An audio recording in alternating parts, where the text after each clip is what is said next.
ಈ ವಾರ್ತೆಯ ಪ್ರಾಯೋಜಕರು ಈ ಪ್ರದೀಪ್ ಜ್ಯುವೆಲರ್ಸ್, ಸರಾಫ್ ಬಜಾರ್, ಸಿಂಪಿ ಗಲ್ಲಿ, ಶಿರ್ಸಿ. रंग सारी गुलाबी चुनरिया रे, रंग सारी गुलाबी चुनरिया रे, मोहे मारे नजरिया सावरिया रे, मोहे मारे नजरिया सावरिया रे.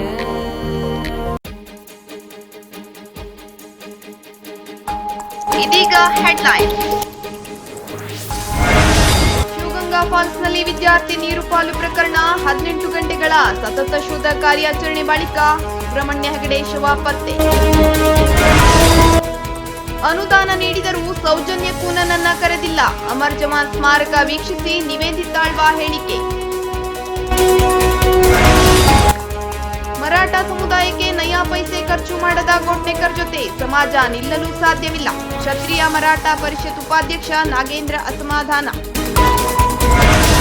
ಸಾವಯವ ಗೊಬ್ಬರ ಎಂದು ಕೆಲವರು ನಕಲಿ ಗೊಬ್ಬರ ಮಾರುತ್ತಿದ್ದು ರೈತರು ಎಚ್ಚರ ವಹಿಸಬೇಕು, ಕೃಷಿ ಇಲಾಖೆ ಸಹಾಯಕ ನಿರ್ದೇಶಕ ಮಧುಕರ್ ನಾಯ್ಕ್. ಔಷಧಗಳ ಬೆಲೆ ಇಳಿಸಬೇಕೆಂದು ಒತ್ತಾಯಿಸಿ ರಾಜ್ಯ ಔಷಧ ಮಾರಾಟ ಪ್ರತಿನಿಧಿಗಳಿಂದ ಸಹಾಯಕ ಆಯುಕ್ತರಿಗೆ ಮನವಿ.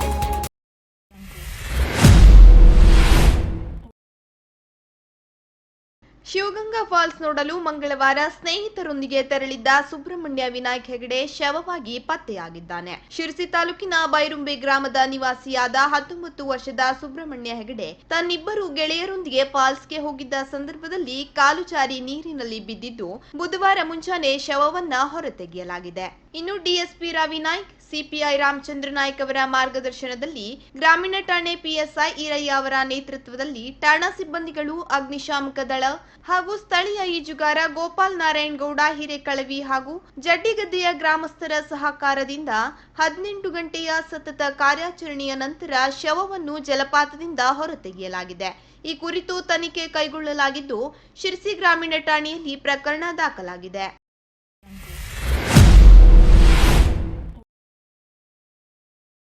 ಶಿರಸಿ ಸಿದ್ದಾಪುರ ಕ್ಷೇತ್ರದಲ್ಲಿ ಈಗಾಗಲೇ ಸಾಕಷ್ಟು ಕೆಲಸಗಳನ್ನ ಮಾಡಿದ್ದೇನೆ. ಕಾಂಗ್ರೆಸ್ ಟಿಕೆಟ್ ಬಸ್ ಟಿಕೆಟ್ನಂತೆ ಸಿಗೋದಿಲ್ಲ. ಪಕ್ಷದ ಕಾರ್ಯಕರ್ತರ ಅಭಿಪ್ರಾಯವನ್ನ ನೋಡಿ ಮುಂದೆ ಹೈಕಮಾಂಡ್ ನಿರ್ಣಯ ಮಾಡುತ್ತದೆ. ಪಕ್ಷದ ತೀರ್ಮಾನಕ್ಕೆ ಸದಾ ಬದ್ಧನಿದ್ದೇನೆ ಎಂದು ಕರಾವಳಿ ಅಭಿವೃದ್ಧಿ ಪ್ರಾಧಿಕಾರದ ಮಾಜಿ ಅಧ್ಯಕ್ಷ ನಿವೇದಿತಾಳ್ವಾ ಹೇಳಿದರು. ಅವರು ಮರಾಠಿಕೊಪ್ಪದಲ್ಲಿ ಕರಾವಳಿ ಪ್ರಾಧಿಕಾರದಿಂದ ಮಾಡಲಾದ ಗಾರ್ಡನ್ ಅಮರ್ ಜವಾನ್ ಮೂರ್ತಿಯನ್ನ ವೀಕ್ಷಣೆ ಮಾಡಿ ಮಾತನಾಡಿದರು. 2018ರ ಶಿರಸಿ ನಗರಸಭೆ ಪ್ರಮುಖರ ಮನವಿಯಂತೆ 55 ಲಕ್ಷ ರೂಪಾಯಿ ಗಾರ್ಡನ್ ಅಮರ್ ಜವಾನ್ ಮೂರ್ತಿ ಮಾಡಿಸಲು ಅನುದಾನವನ್ನ ಕೊಟ್ಟಿದ್ದೆ. ಸರ್ಕಾರದ ಹಣ ಆದರೂ ಕನಿಷ್ಠ ಗೌರವಕ್ಕಾದರೂ ನಗರಸಭೆಯವರು ಕರೆಯದೇ ಇರೋದು ನೋವಾಗಿದೆ. ಕಾಂಗ್ರೆಸ್ ಸರ್ಕಾರದ ಯೋಜನೆಗಳು ಇಂದು ಉದ್ಘಾಟನೆ ಆಗುವುದೇ ಜಾಸ್ತಿ ಆಗಿದೆ. 2018ರಲ್ಲಿ ಶಿರಸಿ ಸಿದ್ದಾಪುರಕ್ಕೆ 840 ಮನೆಗಳನ್ನು ತಂದಿದ್ದೆ. ಹೆಚ್ಚಿನವರಿಗೆ ಮನೆ ಕಟ್ಟಿದರೂ ಹಣ ಪೂರ್ತಿ ಬಿಡುಗಡೆ ಆಗಿಲ್ಲ. ಕಾಗೇರಿಯವರು 500 ಮನೆಗಳನ್ನು ತಂದಿದ್ದು ಒಳ್ಳೆಯದೇ. ಸರ್ಕಾರ ತಕ್ಷಣ ಹಣವನ್ನು ಬಿಡುಗಡೆ ಮಾಡಬೇಕು ಎಂದರು. 2018ನಲ್ಲಿ ನಾನು ಕರಾವಳಿ ಅಭಿವೃದ್ಧಿ ಪ್ರಾಧಿಕಾರ ಅಧ್ಯಕ್ಷ ಇರುವಾಗ ಉತ್ತರ ಕನ್ನಡ, ಉಡುಪಿ ಹಾಗೂ ದಕ್ಷಿಣ ಕನ್ನಡದಲ್ಲಿ ಸಾಕಷ್ಟು ಆವಾಗ ನಮ್ಮ ಪ್ರಾಧಿಕಾರದಿಂದ ಅಭಿವೃದ್ಧಿ ಕಾಮಗಾರಿಗಳು ನಾವು ಆವಾಗ ಶಂಕುಸ್ಥಾಪನೆ ಮಾಡಿ ಪ್ರಾರಂಭ ಮಾಡಿಸಿದ್ವಿ. ಈ ಒಂದು ಸಿರ್ಸಿನಲ್ಲಿ ನಂದು ಒಂದು ಡ್ರೀಮ್ ಆಗಿ ಅಂತ ಹೇಳ್ಬೋದು ಇತ್ತು. ಅಮರ್ ಜವಾನ್ ನಮ್ಮ ಇಡೀ ಜಿಲ್ಲೆನಲ್ಲಿ ಎಲ್ಲಿ ಇರಲಿಲ್ಲ. ಇಲ್ಲಿ ಮಾಡಲಿಕ್ಕೆ ಒಂದು ಐಡಿಯಾ ಬಂತು. ಈ ಪಾರ್ಕ್ದು ನಾವು ಪಾರ್ಕ್ಗೆ ಆವಾಗ ನಮ್ಮ ಮುನ್ಸಿಪಾಲಿಟಿ ಅವರೆಲ್ಲ, ನಮ್ಮ ಮೆಂಬರ್ಸು, ನಮ್ಮ ಅಧ್ಯಕ್ಷರು ಈ ಒಂದು ಪಾರ್ಕ್ದು ಐಡಿಯಾ ಕೊಟ್ಟರು. ನಗರಸಭಾ ಮಾಜಿ ಅಧ್ಯಕ್ಷ ಹಾಲಿ ಸದಸ್ಯ ಪ್ರದೀಪ್ ಶೆಟ್ಟಿ ಮಾತನಾಡಿ, ಜಿಲ್ಲೆಯಲ್ಲಿ ಗಾರ್ಡನ್ ಹಾಗೂ ಪ್ರತಿಮೆ ಅನಾವರಣಕ್ಕೆ ನಗರಸಭೆ ಆಡಳಿತದವರು ಅನುದಾನ ಕೊಟ್ಟ ಆಳ್ವಾರನ್ನೇ ಕರೆಯದೇ ಇರುವುದು ಖಂಡನೀಯ ಎಂದರು. ಅದಕ್ಕೆ ನಾನು ಆ ಕೆಲಸಕ್ಕೆ ವಿಶೇಷವಾಗಿ ನಿವೇದಿತಾಳು ಅವರಿಗೆ ನಾವೆಲ್ಲ ಸದಸ್ಯರ ಪರವಾಗಿ ಅಭಿನಂದನೆ ಸಲ್ಲಿಸಲಿಕ್ಕೆ ಬಯಸ್ತೇನೆ. ಅದೇ ರೀತಿ ಲ್ಯಾಂಡ್ ಆರ್ಮಿ ಅವರು ಕೂಡ ಉತ್ತಮವಾಗಿ ಕೆಲಸ ನಿರ್ವಹಿಸಿದ್ದಾರೆ, ಚೆನ್ನಾಗಿ ಕೆಲಸ ಮಾಡಿದ್ದಾರೆ, ಅವರಿಗೂ ಅಭಿನಂದನೆ ಸಲ್ಲಿಸ್ತೇನೆ. ಈ ಸಂದರ್ಭದಲ್ಲಿ ಒಂದು ಖೇದಕರ ಅಂದರೆ ಒಂದು ವಿಷಾದ ವ್ಯಕ್ತಪಡಿಸೋದೇನೆಂದರೆ, ಇಂಥ ಒಂದು ಒಳ್ಳೆ ಕೆಲಸ ಮಾಡಿದಂಥ ಅನುದಾನವನ್ನು ಒದಗಿಸಿಕೊಟ್ಟಂಥ ನಿವೇದಿತಾಳವರನ್ನ ಈ ಕಾರ್ಯಕ್ರಮಕ್ಕೆ ಸೌಜನ್ಯಕ್ಕಾದರೂ ಒಂದು ಕರೆಯುವ ಕೆಲಸವನ್ನು ನಮ್ಮ ನಗರಾಡಳಿತ ಮಾಡಬೇಕಿತ್ತು, ಮಾಡಲಿಲ್ಲ. ಅದಕ್ಕೆ ನಾನು ಖಂಡಿಸ್ತೇನೆ. ಮುಂದೆ ಇದೇ ರೀತಿ ಪುನರಾವರ್ತ ಆಗದಿದ್ದಂಗೆ ಕೆಲಸ ಮಾಡಿಕೊಟ್ಟವರಿಗೆ ಸ್ಮರಿಸುವಂಥ ಕೆಲಸ ನಗರಸಭೆ ಮಾಡಲಿ ಅಂತಲೂ ಕೂಡ ಈ ಸಮಯದಲ್ಲಿ ಹೇಳಲಿಕ್ಕೆ ಬಯಸ್ತೀನಿ. ಈ ಸಂದರ್ಭದಲ್ಲಿ ಫ್ರಾನ್ಸಿಸ್ ಖಾದರ್ ಅನ್ವಟ್ಟಿ, ಮಾಜಿ ಸದಸ್ಯ ಶ್ರೀಧರ್ ಮೊಗೇರ್ ಸೇರಿದಂತೆ ಅನೇಕರು ಉಪಸ್ಥಿತರಿದ್ದರು. ಇಲ್ಲ, ಅದೇ ನಾನು ಹೇಳ್ತಾ ಇದ್ದೀನಿ. ನಾನು ನಿನ್ನೇನು ಸಿದ್ದಾಪುರ ಕಡೆ ಇದ್ದೆ. ನಾವು ಗ್ರಾಮೀಣ ಭಾಗದಲ್ಲಿ ಎಲ್ಲಿ ಹೋದರೆ ಬರೀ ನಿಮ್ಮದು ಮನೆಯದು ಇಲ್ಲ, ಯಾವುದೊಂದು ರಸ್ತೆ ಆಗಿದೆ, ಒಂದು ಕಾಂಟ್ರಾಕ್ಟರ್ ಪಾಪ ಅಲ್ಲಿ ಕಣ್ಣೀರು ಆಗ್ತಾ ಇದೆ, ನನಗೆ ಹಣ ಬಂದಿಲ್ಲ. ಸೊ ಎಲ್ಲ ಕಡೆ ಯಾವುದು 2000, ಈಗ ನಾವು 2022 ಬಂದಿದೆ ಆಯಿತಾ. ಈಗ ಫೈನಾನ್ಷಿಯಲ್ ಇಯರ್ 22-23 ಆಗಿಬಿಡ್ತದೆ. 18ನೇ ಹಣ ನೀವು ರಿಲೀಸ್ ಮಾಡದೆ ಹೋದರೆ ಆ ಪಾಪ ಬಡವರಿಗೆ 3 ಇದರಲ್ಲಿ ಬ್ರೇಕಪ್ ಮಾಡ್ತಾರೆ, 3 ಭಾಗದಲ್ಲಿ ಮನೆಗೆ. ಒಂದು ಭಾಗದೂ ಪೇಮೆಂಟ್ ಆಗದೆ ಹೋದರೆ ಅವ್ರು ಎಲ್ಲಿಂದ, ಈಗ 2ನೇ ಭಾಗ 3 ಮತ್ತು ಮನೆ ಎಲ್ಲ ಹಂಗೇನೆ ಬಿದ್ದಿದೆ ಅವ್ರದ್ದು. ಸೊ ಎಲ್ಲಿಂದ ಮಾಡ್ತಾರೆ ಅವರು?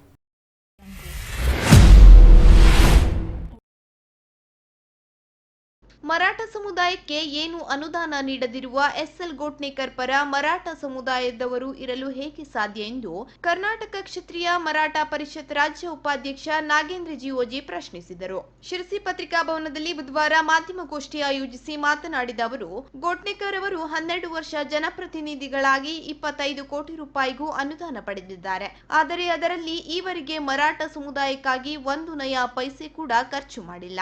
ಅಂತಹ ವ್ಯಕ್ತಿಯ ಜೊತೆ ಸಮುದಾಯ ನಿಲ್ಲಲು ಸಾಧ್ಯವೇ ಇಲ್ಲ ಎಂದರು. ತಾವು ಹುಟ್ಟಾಕಿರುವಂತಹ ಛತ್ರಪತಿ ಶಿವಾಜಿ ಸೆಂಟರ್ ಬಿಟ್ರೆ ಮತ್ತೆಲ್ಲಾದ್ರೂ 1 ರೂಪಾಯಿ ಯಾವ್ದಾದ್ರು ಬೇರೆ ನಮ್ಮ ಸಮುದಾಯದ ಭವನ ಕಟ್ಟಲಿಕ್ಕೆ ಅಥವಾ ಇನ್ನೊಂದೇನಾದ್ರು ಮಾಡ್ಲಿಕ್ಕೆ ಏನಾದ್ರು ಕೊಟ್ಟಿದ್ರೆ ನಯಾ ಪೇಷಂಟ್ ತೋರಿಸ್ಕೊಡ್ತೀವಿ ಅಂತ ಮನುಷ್ಯ ಏನ್ ಹೇಳ್ತಾ ಇದ್ದಾನೆ ಅಂತಂದ್ರೆ, ಇವತ್ತು ಯಾವ ಸಮಾಜಕ್ಕೆ ದ್ರೋಹ ಮಾಡಿದ್ದಾರೆ, ಯಾವ ಸಮಾಜಕ್ಕೆ ಮೋಸ ಮಾಡಿದ್ದಾರೆ, ಆ ಸಮಾಜದ ಬೆಂಬಲ ತನಗಿದೆ. ಆ ಸಮಾಜದವರು 80% ನಾವು ಉತ್ತರಿಸಿದ್ದಾರೆ. ಅವ್ರ ಬೆಂಬಲದೊಂದಿಗೆ ನಾನು MLA ಎಲೆಕ್ಷನ್ ಆಗ್ತೇನೆ ಅಂತ ಹೇಳ್ತಾರೆ. ನಿನಗೆ ಅಧಿಕಾರ ಇರ್ಬೇಕಾದ್ರೆ, ಆ ಅಧಿಕಾರದಲ್ಲಿ ಇರ್ಬೇಕಾದ್ರೆ ಆ ಸಮಾಜಕ್ಕೆ ಏನಾದ್ರು ಮಾಡ್ಬೇಕಲ್ಲ. ನೀನು ಏನೂ ನಯಾ ಪೈಸೆನೂ ಕೊಡದೆ, ಏನೂ ಅಭಿವೃದ್ಧಿ ಮಾಡಿದ್ರೆ, ಇವತ್ತು ಆ ಸಮಾಜದವನ್ನ ಹಾಕಿ ನಾನು ಅವ್ರ ಬೆಂಬಲ ತನಗಿದೆ, ನಾನು MLA ಆಗ್ತೇನೆ ಅಂತ ಹೇಳಿದ್ರೆ ಎಷ್ಟು ಸರಿ ಇದು?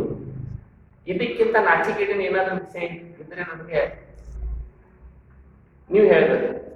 ಇನ್ನು ಮರಾಠ ಸಮಾಜದ ಹೆಸರಿನಲ್ಲಿ ವಿವಿಧ ಸಂಘಟನೆ ಹುಟ್ಟುಹಾಕಿ ಸರ್ಕಾರದ ಅನುದಾನ ದುರ್ಬಳಕೆ ಮಾಡಿಕೊಂಡ ಬಗ್ಗೆ ಉಪವಿಭಾಗ, ಜಿಲ್ಲಾಡಳಿತ, ಲೋಕಾಯುಕ್ತರಲ್ಲಿ ಗೋಟ್ನೇಕರ್ ವಿರುದ್ಧ ವರದಿ ಇದೆ. ಇಷ್ಟೆಲ್ಲ ಇದ್ದಾಗಲೂ ನಾನು ತಪ್ಪು ಮಾಡಿಲ್ಲ ಎಂದು ಹೇಳುತ್ತಾರೆಂದರೆ ಅವರಿಗೆ ನೈತಿಕತೆ ಇದೆಯೇ ಎಂದು ಪ್ರಶ್ನಿಸಿದರು. ಈ ನೆಲದ ಕಾನೂನು ಒಪ್ಪಿಕೊಳ್ಳುವ ಕಾರ್ಯ ಆಗಬೇಕು, ಸಾರ್ವಜನಿಕವಾಗಿ ಕ್ಷಮೆ ಕೇಳಬೇಕೆಂದು ಆಗ್ರಹಿಸಿದರು. ಇನ್ನು ಸಮುದಾಯ ಭವನ ಕಟ್ಟಲು ಜಾಗವೇ ಇಲ್ಲದಿರುವಾಗ ಅನುದಾನ ಯಾಕೆ ಬಿಡುಗಡೆ ಮಾಡಿಕೊಂಡರು ಎಂದು ಖಾರವಾಗಿ ಪ್ರಶ್ನಿಸಿದ ಅವರು, ನನ್ನ ಮೇಲೆ ದೇಶದ ಯಾವುದೇ ಪೊಲೀಸ್ ಠಾಣೆಯಲ್ಲಿ ಬ್ಲಾಕ್ ಮೇಲರ್ ಎಂದು ಪ್ರಕರಣವಿದ್ದರೆ ಸಾಬೀತು ಮಾಡಲಿ. ಜೊತೆಗೆ ಸಮಾಜದ ಅಭಿವೃದ್ಧಿಗೆ ಹಣ ವೆಚ್ಚ ಮಾಡಿದ್ದನ್ನು ದಾಖಲೆ ನೀಡಿದರೆ ನಾನು ರಾಜಕೀಯ ನಿವೃತ್ತಿ ಪಡೆಯುತ್ತೇನೆ ಎಂದು ಹೇಳಿದರು. ಇನ್ನು ಈ ವೇಳೆ ಮರಾಠ ಸಮಾಜದ ಹಿರಿಯ ಮುಖಂಡ ದೇಮಾನಿ ಶಿರೋಜಿ, ಸಂಘಟನೆಯ ಜಿಲ್ಲಾ ಪ್ರಧಾನ ಕಾರ್ಯದರ್ಶಿ ಶಿವಾಜಿ ನರಸಾಮಿ, ಸದಸ್ಯ ಮೋಹನ್ ಮಾವಳಂಗಿ ಸೇರಿದಂತೆ ಮುಂತಾದವರು ಹಾಜರಿದ್ದರು.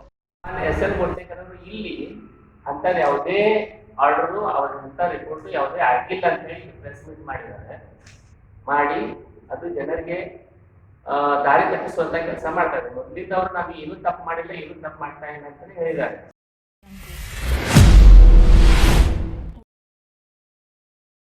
ಗಣರಾಜ್ಯೋತ್ಸವದ ಪರೇಡ್ನಲ್ಲಿ ಶ್ರೀನಾರಾಯಣ ಗುರುಗಳ ಸ್ತಬ್ಧ ಚಿತ್ರ ನಿರಾಕರಿಸಿದ ಕೇಂದ್ರ ಸರ್ಕಾರದ ಆದೇಶವನ್ನ ಖಂಡಿಸಿ ಶಿರ್ಸಿ ತಾಲೂಕು ಬ್ರಹ್ಮ ಶ್ರೀನಾರಾಯಣ ಗುರು ಧರ್ಮ ಪರಿಪಾಲನಾ ಸಮಿತಿ ವತಿಯಿಂದ ಮನವಿ ಸಲ್ಲಿಸಿದರು.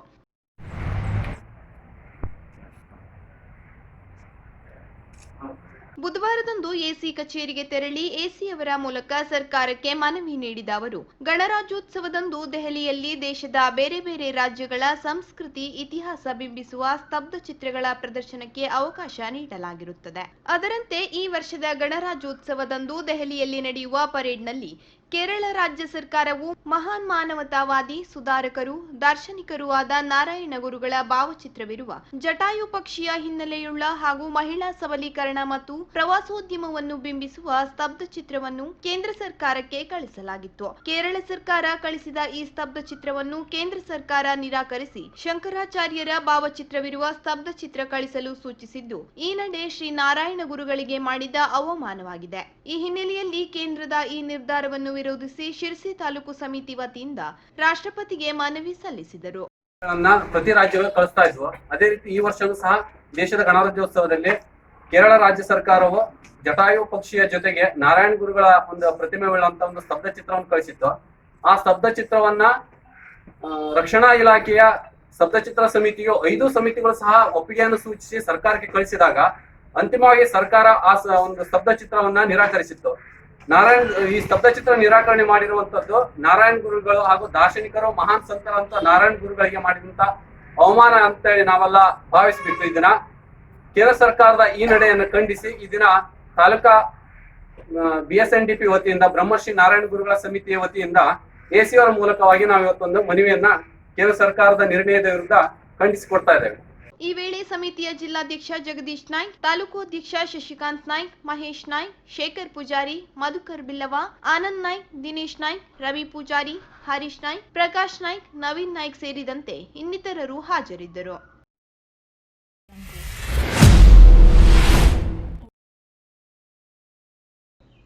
ಸಾವಯವ ಗೊಬ್ಬರ ಎಂದು ನಕಲಿ ಗೊಬ್ಬರವನ್ನು ರೈತರಿಗೆ ಮಾರಾಟ ಮಾಡುತ್ತಿರುವ ಬಗ್ಗೆ ಗಮನಕ್ಕೆ ಬಂದಿದ್ದು, ರೈತರು ಅಧಿಕೃತ ಮಾರಾಟಗಾರರಲ್ಲಿ ಮಾತ್ರ ಗೊಬ್ಬರ ಖರೀದಿಸುವಂತೆ ತಿಳುವಳಿಕೆ ನೀಡಲಾಗಿದೆ ಎಂದು ಕೃಷಿ ಇಲಾಖೆ ಸಹಾಯಕ ನಿರ್ದೇಶಕ ಮಧುಕರ್ ನಾಯ್ಕ್ ಹೇಳಿದರು. ತೋಟಗಾರಿಕಾ ಇಲಾಖೆ DDBP ಸತೀಶ್ ಅವರ ಅಧ್ಯಕ್ಷತೆಯಲ್ಲಿ ಶಿರಸಿ ತಾಲೂಕು ಪಂಚಾಯಿತಿಯಲ್ಲಿ ಬುಧವಾರ ನಡೆದ ಇಲಾಖೆ ಪ್ರಗತಿ ಪರಿಶೀಲನಾ ಸಭೆಯಲ್ಲಿ ಮಾಹಿತಿ ನೀಡಿದ ಅವರು, ಬನವಾಸಿ ಭಾಗದಲ್ಲಿ ಸಾವಯವ ಗೊಬ್ಬರ ಎಂದು ನಕಲಿ ಹಾಗೂ ಮಣ್ಣು ಮಿಶ್ರಿತ ಗೊಬ್ಬರ ನೀಡುತ್ತಿರುವ ಬಗ್ಗೆ ವಿಧಾನಸಭಾಧ್ಯಕ್ಷರು ಗಮನಕ್ಕೆ ತಂದಿದ್ದರು.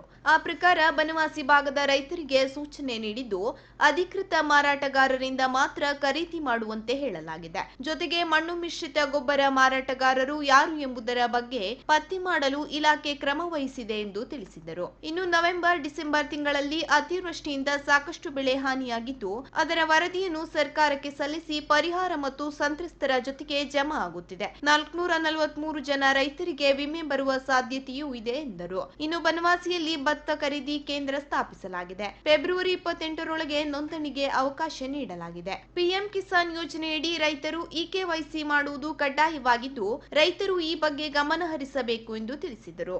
ಇನ್ನು CDPO ದತ್ತಾತ್ರೇಯ ಭಟ್ ಮಾತನಾಡಿ, ತಾಲೂಕಿನ ವಿವಿಧೆಡೆ ಪ್ರಸ್ತುತ 20 ಅಂಗನವಾಡಿ ಕಟ್ಟಡ ನಿರ್ಮಿಸಲಾಗುತ್ತಿದೆ.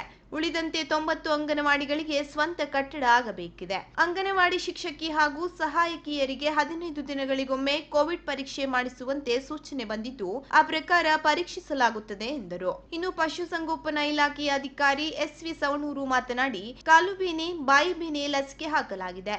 ಇಲಾಖೆಯಿಂದ ನೀಡಲಾಗುವ ವಿವಿಧ ಸೌಲಭ್ಯಗಳನ್ನು ಆಯಾ ಫಲಾನುಭವಿಗಳಿಗೆ ವಿತರಿಸಲಾಗುತ್ತಿದೆ ಎಂದರು. ಇನ್ನು ಶಿಕ್ಷಣ ಇಲಾಖೆ ಅಧಿಕಾರಿ ಸತೀಶ್ ಮಡಿವಾಳ್ ಮಾತನಾಡಿ, ತಾಲೂಕಿನ ಸರ್ಕಾರಿ ಶಾಲೆಗಳಲ್ಲಿ 140 ಶಿಕ್ಷಕ ಹುದ್ದೆ ಖಾಲಿ ಇದ್ದು, ಅವುಗಳಲ್ಲಿ 64 ಕಡೆ ಅತಿಥಿ ಶಿಕ್ಷಕರ ನೇಮಕ ಮಾಡಲಾಗಿದೆ. ಪ್ರಸ್ತುತ ಕೋವಿಡ್ ಹೆಚ್ಚುತ್ತಿರುವ ಕಾರಣ ನೋಡಲ್ ಅಧಿಕಾರಿ ನೇಮಿಸಿಕೊಂಡು ಪ್ರತಿ ಶಾಲೆಯ ಪ್ರಗತಿಯನ್ನು ನಿತ್ಯ ಪರಿಶೀಲನೆ ಮಾಡಲಾಗುತ್ತಿದೆ ಎಂದರು. ಇನ್ನು ಈ ವೇಳೆ ತಾಲೂಕ್ ಪಂಚಾಯತ್ ಇಒ ದೇವರಾಜ್ ಹಿತ್ಲುಕೊಪ್ಪ ಸೇರಿದಂತೆ ಇಲಾಖೆಯ ಅಧಿಕಾರಿಗಳು ಉಪಸ್ಥಿತರಿದ್ದರು. ನವೆಂಬರ್ ತಿಂಗಳಲ್ಲಿ ಕೂಡ ಈಗ ಮಳೆ ಒಟ್ಟು ಸೇರಿ 301 ಹೆಕ್ಟರ್ ಒಂದು ಬೆಳೆ ಹಾನಿಯನ್ನ ನಾವು ಸಾಫ್ಟ್ವೇರ್ ಫೀಡ್ ಮಾಡಿದ್ದೀವಿ. ರೈತರಿಗೆ ಪರಿಹಾರ ಜಮಾ ಆಗ್ತಾ ಇದೆ. ಜೊತೆಗೆ ಏನ್ ಮಾಡಿದೀವಿ ಅಂತಂದ್ರೆ, ನಾವು ಇದು ಅಕಾಲಿಕ ಮಳೆಯಿಂದ ಪೋಸ್ಟ್ ಕೋವಿಡ್ ಬರೋದ್ರಿಂದ ಈ ಭಾಗದಲ್ಲಿ ಆಲ್ಮೋಸ್ಟ್ ಎಲ್ಲ ರೈತರು ಕೂಡ ಬೆಳೆ ವಿಮೆಯನ್ನ ಕಟ್ತಾರೆ. ಹಾಗಾಗಿ ಯಾವ ರೈತರು ಅರ್ಜಿ ಕೊಟ್ಟಿದ್ದಾರೆ ಪರಿಹಾರಕ್ಕಾಗಿ ಅವರನ್ನ ಸಾಫ್ಟ್ವೇರ್ ಫೀಡ್ ಮಾಡೋದ್ರ ಜೊತೆಗೆ ಅವರ ಅರ್ಜಿಯನ್ನ ಅವರ ಪಾಲಿಸಿ ನಂಬರ್ ಜೊತೆಗೆ ವಿಮಾ ಕಂಪನಿ ಕೂಡ ಕೊಟ್ಟಿದ್ದೇವೆ. ಹಾಗಾಗಿ ಈ ಸ್ಥಳದಲ್ಲಿ ವಿಮಾ ಕಂಪನಿಯನ್ನು ಕೂಡ ಸುಮಾರು 443 ಜನ ರೈತರಿಗೆ ವಿಮೆ ಈ ಒಂದು ಅಕಾಲಿಕ ಮಳೆಯಿಂದ ಬೆಳೆ ಹಾನಿ ಅದಕ್ಕೆ ವಿಮೆ ಬರುವ ಸಂಭವ ಬಹಳಷ್ಟಿದೆ. ಇನ್ನೊಂದು 15 ದಿನದಲ್ಲಿ ಅದು ಸೆಟಲ್ ಆಗ್ತದೆ.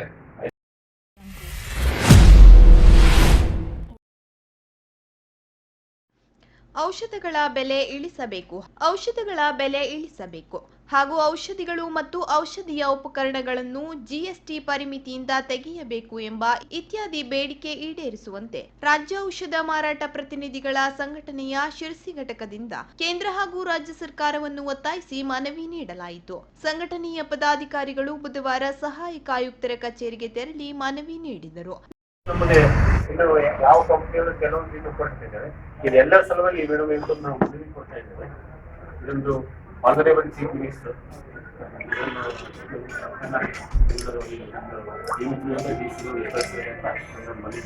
ನಾಲ್ಕು ಕಾರ್ಮಿಕ ಸಂಹಿತೆ ರದ್ದುಗೊಳಿಸಿ ಪ್ರಸ್ತುತ ಇರುವ ಕಾಯ್ದೆ ಮುಂದುವರಿಸಬೇಕು. ಶಾಸನಬದ್ಧ ಕೆಲಸದ ನಿಯಮಾವಳಿಗಳನ್ನು ಮಾರಾಟ ಪ್ರಚಾರ ನೌಕರರಿಗೆ ರೂಪಿಸಬೇಕು. ಔಷಧೀಯ ಹಾಗೂ ಔಷಧೀಯ ಉಪಕರಣ ಮಾರಾಟ ಮತ್ತು ಪ್ರಚಾರವನ್ನು ಆನ್ಲೈನ್ ಮೂಲಕ ಮಾಡುವುದನ್ನ ನಿಲ್ಲಿಸಬೇಕು. ಸರ್ಕಾರಿ ಸೌಮ್ಯದ ಔಷಧೀಯ ಹಾಗೂ ಲಸಿಕಾ ತಯಾರಿಕಾ ಘಟಕವನ್ನು ಜೀರ್ಣೋದ್ಧಾರಗೊಳಿಸಬೇಕು. ಆರೋಗ್ಯ ಕ್ಷೇತ್ರವನ್ನು ಕಾರ್ಪೊರೇಟೀಕರಣಗೊಳಿಸುವುದನ್ನು ನಿಲ್ಲಿಸಬೇಕು. ಮಾರಾಟ ಪ್ರಚಾರ ನೌಕರರಿಗೆ ತೆರಳಿ 26,000 ರೂಪಾಯಿ ಕನಿಷ್ಠ ವೇತನ ನಿಗದಿಪಡಿಸಬೇಕು ಹಾಗೂ 8 ಗಂಟೆಗಳ ಕೆಲಸದ ಅವಧಿ ನಿಗದಿ ಮಾಡಬೇಕೆಂದು 10 ಹಲವು ಬೇಡಿಕೆಗಳನ್ನಿಟ್ಟು ಮನವಿ ಮುಖಾಂತರ ಒತ್ತಾಯಿಸಿದರು. ಇವತ್ತೊಂದು ನಾವು ಒಂದು ಹೋರಾಟ ಮಾಡ್ತಾ ಇದ್ದೇವೆ. ಕೆಲವೊಂದು ನಮಗೆ ಏನು ಸಿಗಬೇಕು ಗೌರ್ಮೆಂಟ್ ಇಂದ ಅದನ್ನ ಒಂದು ಹಕ್ಕು ನಮಗೆ ಸಿಗ್ತಾ ಇಲ್ಲ. ಏನ್ ನಮ್ಮ ಕಂಪನಿಗಳು ಗೌರ್ಮೆಂಟ್ ರೂಪಿಸಿದ ಒಂದು ಕಾನೂನನ್ನು ನಮಗೆ.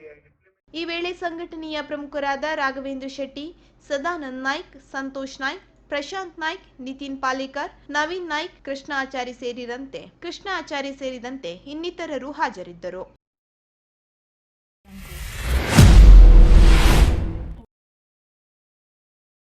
ಬುಧವಾರದಂದು ಶ್ರೀ ಕ್ಷೇತ್ರ ಧರ್ಮಸ್ಥಳ ಗ್ರಾಮಾಭಿವೃದ್ಧಿ ಯೋಜನೆ ಬಿಸಿ ಟ್ರಸ್ಟ್ ಶಿರಸಿ ಯೋಜನಾ ಕಚೇರಿಯಲ್ಲಿ ತಾಲೂಕಿನ ಆಯ್ದ 18 ಮಂದಿ ವೃತ್ತಿಪರ ಶಿಕ್ಷಣ ವ್ಯಾಸಂಗ ಮಾಡುತ್ತಿರುವ ವಿದ್ಯಾರ್ಥಿಗಳಿಗೆ ಸುಜ್ಞಾನ ನಿಧಿ ಮಂಜೂರಾತಿ ಪತ್ರ ವಿತರಣೆ ಮಾಡಲಾಯಿತು. ಕಾರ್ಯಕ್ರಮದ ಉದ್ಘಾಟನೆಯನ್ನು ಉಪೇಂದ್ರ ಪೈ ಅವರು ನೆರವೇರಿಸಿ ಧರ್ಮಸ್ಥಳ ಗ್ರಾಮಾಭಿವೃದ್ಧಿ ಯೋಜನೆಯಿಂದ ಸಮುದಾಯ ಅಭಿವೃದ್ಧಿ ಕಾರ್ಯಕ್ರಮಗಳನ್ನು ನಡೆಸುತ್ತಿದ್ದು ಅದರಲ್ಲಿ ಪ್ರತಿಭಾವಂತ ವಿದ್ಯಾರ್ಥಿಗಳನ್ನು ಗುರುತಿಸಿ ಸುಜ್ಞಾನ ನಿಧಿ ನೀಡುತ್ತಿರುವುದು ಶ್ಲಾಘನೀಯ ಕಾರ್ಯವಾಗಿದೆ ಎಂದರು. ಇನ್ನು ಕಾರ್ಯಕ್ರಮದಲ್ಲಿ ರಾಮಕಿಣಿಯವರು ಮಾತನಾಡಿ, ಯೋಜನೆಯಿಂದ ಸುಜ್ಞಾನ ನಿಧಿ ನೀಡುತ್ತಿರುವುದು ವಿದ್ಯಾರ್ಥಿಗಳು ಪ್ರಯೋಜನ ಪಡೆದು ಉತ್ತಮ ಶಿಕ್ಷಣವಂತರಾಗಬೇಕೆಂದು ತಿಳಿಸಿದರು. ಇನ್ನು ಕಾರ್ಯಕ್ರಮದ ಅಧ್ಯಕ್ಷತೆಯನ್ನು ಶಿರಸಿ ನಗರಸಭಾ ಅಧ್ಯಕ್ಷರಾದ ಗಣಪತಿ ನಾಯ್ಕ್ ವಹಿಸಿ ಮಾತನಾಡಿ, ಧರ್ಮಸ್ಥಳ ಯೋಜನೆಯಿಂದ ಹಲವಾರು ಸಮಾಜಮುಖಿ ಕಾರ್ಯಕ್ರಮಗಳನ್ನು ನಡೆಸುತ್ತಿದ್ದಾರೆ. ವಿದ್ಯಾರ್ಥಿಗಳಿಗೆ ಸುಜ್ಞಾನ ನಿಧಿ ನೀಡುವುದರಿಂದ ಅವರ ಶಿಕ್ಷಣಕ್ಕೆ ಉತ್ತೇಜನ ನೀಡಿದಂತಾಗುತ್ತದೆ ಹಾಗೂ ಬಡ ಕುಟುಂಬದವರಿಗೆ ಸಹಾಯ ನೀಡಿದಂತಾಗುತ್ತದೆ ಎಂದು ತಿಳಿಸಿದರು. ಇನ್ನು ಕಾರ್ಯಕ್ರಮದಲ್ಲಿ ಸಂಪೂರ್ಣ ಸುರಕ್ಷಿತ ಕಾರ್ಯಕ್ರಮದಡಿಯಲ್ಲಿ ಮಂಜೂರಾದ 25,000 ಮೊತ್ತವನ್ನು ವಿತರಣೆ ಮಾಡಲಾಯಿತು ಹಾಗೂ ಆರ್ಥಿಕ ಸಂಕಷ್ಟದಲ್ಲಿರುವ ಮಹಿಳೆಗೆ ಕ್ಷೇತ್ರದಿಂದ 10,000 ರೂಪಾಯಿ ಮೊತ್ತದ ಸಹಾಯಧನವನ್ನು ವಿತರಿಸಲಾಯಿತು. ಇನ್ನು ಕಾರ್ಯಕ್ರಮದ ಬಗ್ಗೆ ತಾಲೂಕಿನ ಯೋಜನಾಧಿಕಾರಿಗಳಾದ ರವಿರಾಜ್ ನಾಯ್ಕ್ ಪ್ರಾಸ್ತಾವಿಕ ಮಾತನಾಡಿದರು. ಕಾರ್ಯಕ್ರಮದಲ್ಲಿ ಕೃಷಿ ಮೇಲ್ವಿಚಾರಕರಾದ ಪ್ರವೀಣ್ ಉಪಸ್ಥಿತರಿದ್ದರು.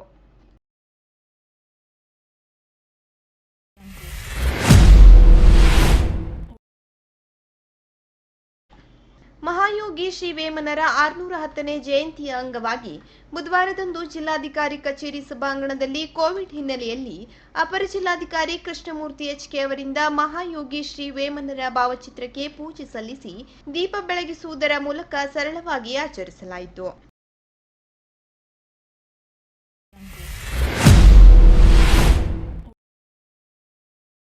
ಕೋವಿಡ್-19 ಕಾರಣದಿಂದ 2022ರ ಗಣರಾಜ್ಯೋತ್ಸವವನ್ನು ಕೂಡ ಸರಳ ರೀತಿಯಲ್ಲಿ ಹೆಚ್ಚು ಜನರು ಸೇರದಂತೆ ಮುನ್ನೆಚ್ಚರಿಕಾ ಕ್ರಮದೊಂದಿಗೆ ಆಚರಿಸಲಾಗುವುದೆಂದು ಜಿಲ್ಲಾಧಿಕಾರಿ ಮುಲ್ಲೆ ಮುಗಿಲಿನ್ ತಿಳಿಸಿದ್ದಾರೆ. ಶುಕ್ರವಾರ ಜಿಲ್ಲಾಧಿಕಾರಿ ಕಚೇರಿ ಸಭಾಂಗಣದಲ್ಲಿ ಜನವರಿ 26ರಂದು ಆಚರಿಸಲಾಗುವ ಗಣರಾಜ್ಯೋತ್ಸವ ಕಾರ್ಯಕ್ರಮದ ಪೂರ್ವಭಾವಿ ಸಭೆಯ ಅಧ್ಯಕ್ಷತೆ ವಹಿಸಿ ಮಾತನಾಡಿದ ಅವರು, ಕೋವಿಡ್-19ನಿಂದಾಗಿ ಈ ಬಾರಿಯ ಗಣರಾಜ್ಯೋತ್ಸವವನ್ನು ಕೂಡ ಹೆಚ್ಚು ಜನರು ಸೇರದಂತೆ ಸರಳವಾಗಿ ಆಚರಿಸಲು ನಿರ್ಧರಿಸಲಾಗಿದೆ ಎಂದು ತಿಳಿಸಿದರು. ಇನ್ನು ಶಾಲಾ ಕಾಲೇಜುಗಳಲ್ಲಿ ಮಕ್ಕಳಿಗೆ ಪರೇಡ್ನಲ್ಲಿ ಭಾಗವಹಿಸಲು ಅವಕಾಶವಿರುವುದಿಲ್ಲ. ಅಲ್ಲದೆ ಸಾಂಸ್ಕೃತಿಕ ಕಾರ್ಯಕ್ರಮಗಳನ್ನು ಪರೇಡ್ನಲ್ಲಾಗಲಿ ಅಥವಾ ಶಾಲಾ ಕಾಲೇಜು ರಂಗಮಂದಿರದಲ್ಲಾಗಲಿ ನಡೆಸುವುದನ್ನು ಈ ಬಾರಿ ಕೂಡ ಕೈಬಿಡಬೇಕೆಂದು ಡಿಡಿಪಿಐ ಅವರಿಗೆ ಸೂಚಿಸಿದರು. ಅಪರ ಜಿಲ್ಲಾಧಿಕಾರಿ ಎಚ್ಕೆ ಕೃಷ್ಣಮೂರ್ತಿ ಮಾತನಾಡಿ, ಗಣರಾಜ್ಯೋತ್ಸವವನ್ನು 200 ಜನರಿಗೆ ಸೀಮಿತಗೊಳಿಸಿ ಸರಳವಾಗಿ ಆಚರಿಸಲಾಗುತ್ತಿದ್ದು ಬೆಳಿಗ್ಗೆ 9 ಗಂಟೆಗೆ ಜಿಲ್ಲಾ ಉಸ್ತುವಾರಿ ಸಚಿವರು ಪೊಲೀಸ್ ಪರೇಡ್ ಮೈದಾನದಲ್ಲಿ ರಾಷ್ಟ್ರ ಧ್ವಜಾರೋಹಣ ನೆರವೇರಿಸುವರು. 7 ಗಂಟೆಗೆ ಜಿಲ್ಲಾಧಿಕಾರಿಯವರ ವಸತಿ ಗೃಹದಲ್ಲಿ ಹಾಗೂ ಎಲ್ಲ ಸರ್ಕಾರಿ ಕಚೇರಿ, ಶಾಲಾ ಕಾಲೇಜು ಹಾಗೂ ಸ್ಥಳೀಯ ಸಂಸ್ಥೆಗಳಲ್ಲಿ ಬೆಳಿಗ್ಗೆ 7:30ಕ್ಕೆ ಧ್ವಜಾರೋಹಣ ನೆರವೇರಿಸಬೇಕು. 8 ಗಂಟೆಗೆ ಜಿಲ್ಲಾಧಿಕಾರಿ ಕಚೇರಿಯಲ್ಲಿ ಧ್ವಜಾರೋಹಣ ನಡೆಯಲಿದೆ. ರಾಷ್ಟ್ರೀಯ ಹಬ್ಬಕ್ಕೆ ಯಾವುದೇ ಚ್ಯುತಿ ಬರದಂತೆ ವಿವಿಧ ಇಲಾಖೆಗಳಿಗೆ ವಹಿಸಿದ ಜವಾಬ್ದಾರಿಗಳ ಹೊಣೆಗಾರಿಕೆಯನ್ನು ಅಧಿಕಾರಿ ಮತ್ತು ಸಿಬ್ಬಂದಿಗಳು ಹೊತ್ತು ಕಾರ್ಯನಿರ್ವಹಿಸಬೇಕೆಂದು ತಿಳಿಸಿದರು. ಇನ್ನು ಈ ಸಂದರ್ಭದಲ್ಲಿ ಹೆಚ್ಚುವರಿ ಪೊಲೀಸ್ ವರಿಷ್ಠಾಧಿಕಾರಿ ಡಾಕ್ಟರ್ ಎಸ್ ಬದ್ರಿನಾಥ್ ಹಾಗೂ ಕಾರವಾರ ಉಪವಿಭಾಗಾಧಿಕಾರಿ ಜಯಲಕ್ಷ್ಮಿ ರಾಯ್ಕೋಡ್ ಹಾಗೂ ವಿವಿಧ ಇಲಾಖೆಯ ಅಧಿಕಾರಿ ಮತ್ತು ಸಿಬ್ಬಂದಿಗಳು ಹಾಜರಿದ್ದರು.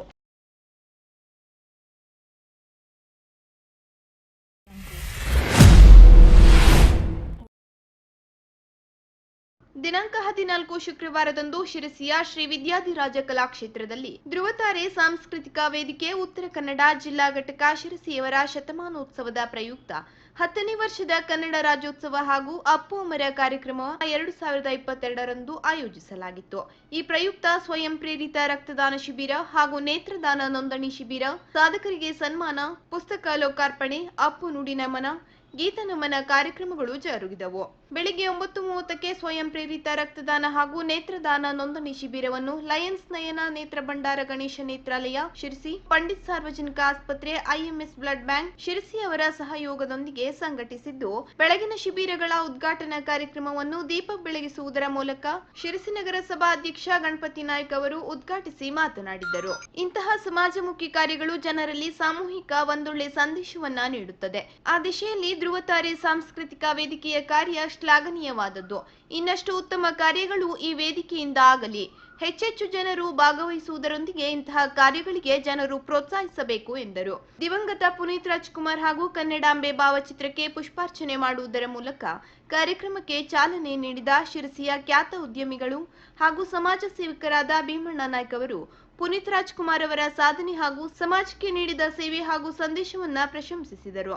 ಕನ್ನಡ ನಾಡು ನುಡಿ ಹೆಚ್ಚೆಚ್ಚು ಶ್ರಮಿಸಲಿ ಎಂದು ಶುಭ ಹಾರೈಸಿ ಅವರ ಮತ್ತು ಪುನೀತ್ ರಾಜ್ಕುಮಾರ್ ಅವರ ಒಡನಾಟವನ್ನ ಸ್ಮರಿಸಿದರು. ಇನ್ನು ಉದ್ಘಾಟನಾ ಕಾರ್ಯಕ್ರಮದ ಅಧ್ಯಕ್ಷತೆ ವಹಿಸಿದ ಯುವ ನೇತಾರರು ಹಾಗೂ ಸಮಾಜ ಸೇವಕರಾದ ದೀಪಕ್ ಹೆಗಡೆ ದೊಡ್ಡೂರವರು ತಮ್ಮ ಅಧ್ಯಕ್ಷೀಯ ನುಡಿಗಳನ್ನಾಡುತ್ತಾ ಕಳೆದ 10 ವರ್ಷಗಳಿಂದ ಸಾಮಾಜಿಕ ಹಾಗೂ ಸಾಂಸ್ಕೃತಿಕ ಸಾಹಿತ್ಯಿಕ ಕಾರ್ಯಕ್ರಮ ಮಾಡುತ್ತಿರುವ ಧ್ರುವತಾರೆ ವೇದಿಕೆಯ ಕಾರ್ಯಕ್ರಮವನ್ನು ಶ್ಲಾಘಿಸುತ್ತಾ ಇಂದಿನ ಸಾಮಾಜಿಕ ಮಾಧ್ಯಮಗಳಲ್ಲಿ ಇಂತಹ ಉತ್ತಮ ಕಾರ್ಯಕ್ರಮಗಳ ಬಗ್ಗೆ ಹೆಚ್ಚೆಚ್ಚು ಪ್ರಚಾರ ಮಾಡಬೇಕಿದೆ. ಇಂತಹ ಕಾರ್ಯಗಳಿಗೆ ಸದಾ ತಮ್ಮ ಬೆಂಬಲ ಮತ್ತು ಸಹಕಾರ ಯಾವತ್ತೂ ಇರುತ್ತದೆ ಎಂದು ಶುಭ ಹಾರೈಸಿದರು. ಇನ್ನು ಕಾರ್ಯಕ್ರಮದ ಕೊನೆಯಲ್ಲಿ ಕಾರ್ಯಕ್ರಮಕ್ಕೆ ಸಹಕಾರ ಹಾಗೂ ಪ್ರೋತ್ಸಾಹ ನೀಡಿದ ಸರ್ವರನ್ನು ವೇದಿಕೆಯ ಅಧ್ಯಕ್ಷರಾದ ಗಣೇಶ್ ಅವರು ಸ್ಮರಿಸಿ ವಂದಿಸಿದರು. ಸಹಕಾರ ನೀಡಿದವರ ಹೆಸರನ್ನು ಸ್ಮರಿಸಿ ಎಲ್ಲರಿಗೂ ಮತ್ತೊಮ್ಮೆ ವಂದಿಸಿ ಕಾರ್ಯಕ್ರಮವು ಕೋವಿಡ್-19 ನಿಯಮಾವಳಿಯಂತೆ ಸ್ಯಾನಿಟೈಸರ್ ಹಾಗೂ ಮಾಸ್ಕ್, ಸೂಕ್ತ ಸಾಮಾಜಿಕ ಅಂತರದೊಂದಿಗೆ ನಡೆದು ಜನರ ಪ್ರಶಂಸೆಗೆ ಪಾತ್ರವಾಯಿತು. ಕಾರ್ಯಕ್ರಮ ನಡೆದ ಆವರಣದಲ್ಲಿ ಸಾಮಾಜಿಕ ಕಳಕಳಿ ಮೂಡಿಸುವ ಸಂದೇಶಗಳ ಬ್ಯಾನರ್ಗಳು ಜನಮನ ಹಾಗೂ ಗಣ್ಯರ ಗಮನ ಸೆಳೆದು ಮೆಚ್ಚುಗೆ ವ್ಯಕ್ತಪಡಿಸಿದರು. ರಕ್ತದಾನ, ನೇತ್ರದಾನ, ಪರಿಸರ ರಕ್ಷಣೆ, ಪ್ಲಾಸ್ಟಿಕ್ ಬಳಕೆ ನಿಷೇಧ, ಅನ್ನದ ಮಹತ್ವ, ಹಳೆಯ ಬಟ್ಟೆಗಳ ವಿಲೇವಾರಿ, ಕಪಡ ಬ್ಯಾಂಕ್, ಹಳೆ ಮತ್ತು ಹೊಸ ಪುಸ್ತಕಗಳ ನಿರ್ವಹಣೆ, ಬುಕ್ ಬ್ಯಾಂಕ್ ಹೀಗೆ ಉತ್ತಮ ಸಂದೇಶಗಳಲ್ಲಿ ಹಾಕಿದ ಬ್ಯಾನರ್ಗಳು ಬಿತ್ತರಿಸಿದವು. ಇನ್ನು ಕಾರ್ಯಕ್ರಮವು ಉತ್ತಮ ರೀತಿಯಲ್ಲಿ ಯಶಸ್ವಿಯಾಗಿ ಜರುಗಿತು.